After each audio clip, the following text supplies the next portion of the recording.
Share করব এই হাউসের সাথে 69 মিলিয়ন ডলারের আর্ট হাউস, যেটা লিটারালি একটা সুনামিকেও প্রতিরোধ করতে পারে, আর একটা 30 মিলিয়ন ডলারের প্যালেস যার মধ্যে একটা নিজস্ব ওয়াটার পার্কও আছে। আর এগুলো দেখার আগে আমরা দেখব একটা $1 কোনো কাজের নয় এমন একটা বাড়ি। একটা শেড তো আছে। এটার দাম $1। তুমি এর জন্য কেন $1 নিচ্ছ? হ্যাঁ, কোনো ঝড় বৃষ্টি হলে এটা ভেঙে চলে পড়ে যাবে, আর আমি $1 নিচ্ছি আমার মনকে সান্ত্বনা দেওয়ার জন্য। তার মানে তুমি বলছো এটা আমার জন্য একটা হরিবল ইনভেস্টমেন্ট হবে? হ্যাঁ, সে তো বটে। ঠিক আছে, দেখা যাক। চলো। ওহো, এটা তো নড়ছে। কতটা চান্স আছে আমার নিচে পড়ে যাওয়ার? অনেক বেশি। বাবারে, এগুলো তো নড়ছে। আমি খালি ভাবছি চেয়ারটা ওখানে কিভাবে ঠিক করে দাঁড়িয়ে আছে। এখানে একটা রিক্লাইনার আছে, একটা ম্যাট্রেস আর অর্ধেক ফ্লোর। আমি বাড়ির ভেতর থেকে ফিশিংও করতে পারছি। এই দেখো, আমি একটা ধরেও ফেলেছি। এটা খুব ছোট, ক্ষমা করে দাও। আমরা মজা করছি দেখে তোমার এটা বিক্রি করে কি আফসোস হচ্ছে? একদমই না। যদি আমি তোমাকে $2 দিই আমার থেকে এটা কেনার জন্য, তাহলে কি তুমি কিনবে? নেব না। ঠিক আছে, আমি চেষ্টা করছি। আমার একটা আইডিয়া এসেছে, চলো এখান থেকে যাওয়া যাক। পরে আমরা এই ভিডিওতে একটা বাড়ি দেখবো যেটা এই বাড়িটার থেকে 100 মিলিয়ন গুণ বেশি দামি। আর যেহেতু এই বাজে বাড়িটায় আমি আর দ্বিতীয়বার পা রাখতে চাই না, তাই চলো যাওয়া যাক একটু ভালো বাড়িতে। যেটার কথা বলছিলাম, আমরা এখন আছি $1 মিলিয়ন বাড়িতে। তার মানে আমাদেরকে মিলিয়নিয়ার হতে হবে এই বাড়িটা কেনবার জন্য। দেখা যাক মিলিয়নিয়াররা কিভাবে থাকে। আমি প্রথমে যেটা বলতে চাই, এটা আমার বাড়ির থেকে অনেকটাই বড়। যখন আমরা $1 মিলিয়ন দিই তখন আমরা একটা ভালো বড় কিচেন পাই, সঙ্গে 4টে বেডরুম যেগুলো বেশ আরামদায়ক। আর যদি আমরা এদিকে আসি, এই বেডরুমে একটা ক্লোজেট আছে যেটা বাথরুমে নিয়ে যাচ্ছে, আর সেই বাথরুম $1 হাউসের থেকেও বড়। এই বাথটাবটা তো দারুণ। আমি 6'5" আর আমি এখানে খুব সহজেই ধরে যাচ্ছি। আর এমনকি বাথরুমে বিডেজও লাগানো আছে। ও মাই গড!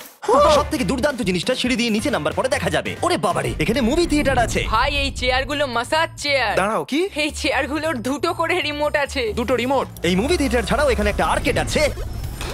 আমি ভাবতেও পারিনি এতগুলো ফিচার্স পাওয়া যাবে $1 মিলিয়ন। ও, এই বাড়িটা আমার দারুণ। এরকম বাড়ি থাকলে অনেকগুলো বন্ধুকে আমি বাড়িতে ডেকে নিতাম। আর শেষ করব পুল দিয়ে। তার সঙ্গে একটা অপ্রয়োজনীয় ওয়াটারফলও রয়েছে।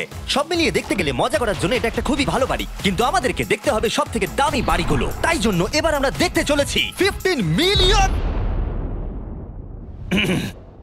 Million house. দাঁড়াও, এটা কি ঠেলতে হবে? ও মাই গড, এটা কি ভাই? আরে ভাই, এটা কি ভাই? এই বাড়িটা অনেকটা জিটিএ গেমের বাড়িটার মতো দেখতে। এই ভিউটা তো দুর্দান্ত। এই পুলটা $1 মিলিয়ন হাউসের থেকে অনেকটাই ছোট, কিন্তু এখান থেকে তোমরা একটা সুন্দর ভিউ পাবে। এই, হে! থামো থামো, ওদিকে চলো, আমার কিছু নতুন বন্ধু চাই। চলো বাড়িটা দেখা যাক। এই বাড়িটা যার, তোমাদের কি মনে হয় তার এই, হে! থামো থামো, ওদিকে চলো, আমার কিছু নতুন বন্ধু চাই। চলো বাড়িটা দেখা যাক। এই বাড়িটা যার, তোমাদের কি মনে হয় তার প্রফেশন কি? NFTs। সে একজন লয়ার। উনি 2017 টপ অ্যাটর্নি এবং 2021 নাম্বার 1 লয়ার। এই জন্যই উনি এই বাড়িটাকে এফোর্ড করতে পেরেছেন। এখানে একটা আমাদের জন্য নোট রাখা হয়েছে। ডিয়ার মিস্টার বিস্ট, আমার বাড়িটা ভিজিট করার জন্য থ্যাংক ইউ। তুমি আমাকে অনেক বড় উপহার দিয়েছো। আমার সন্তানদের এটা বললে ওরা খুব খুশি হবে। এছাড়াও দয়া করে কোনো স্যান্ডউইচ খাবেন না। এইটা আমাদের কাছে অত্যন্ত পবিত্র জিনিস। এইটা আমাদের পরিবারে বংশ পরম্পরায় চলে আসছে। বুঝেছি। নিচে না পড়ে? নিচে। নিচে বলেছে। ওকে, এবার এটাকে দেখতে আরো সুন্দর লাগছে। এই ম্যানশনের লোয়ার ফ্লোরে একটা মুভি থিয়েটার আর একটা পার্সোনাল জিমও রয়েছে। এই ট্রেডমিলটায় দৌড়তে একটা পাসওয়ার্ড লাগবে, 6969। এটার পাসওয়ার্ড 6969 নয়। একটা গেস্ট বেডরুম, এন্টারটেইনমেন্ট এরিয়া আর একটা বার যেখানে ওনারা আমাদের জন্য প্রচুর খাবার রেখে গেছে। গাইস, কোনো কিছু খাবার আগে? হ্যাঁ। আচ্ছা, যদি এগুলো খেলে ও আমাদের উপরে মামলা করে দেয়, তাই ছাড়, অনেক দেরি হয়ে গেছে, কাল খেয়ে নিয়েছে। আর এখান থেকে সুইমিং পুলের একটা সুন্দর আন্ডারগ্রাউন্ড ভিউ দেখা যায়।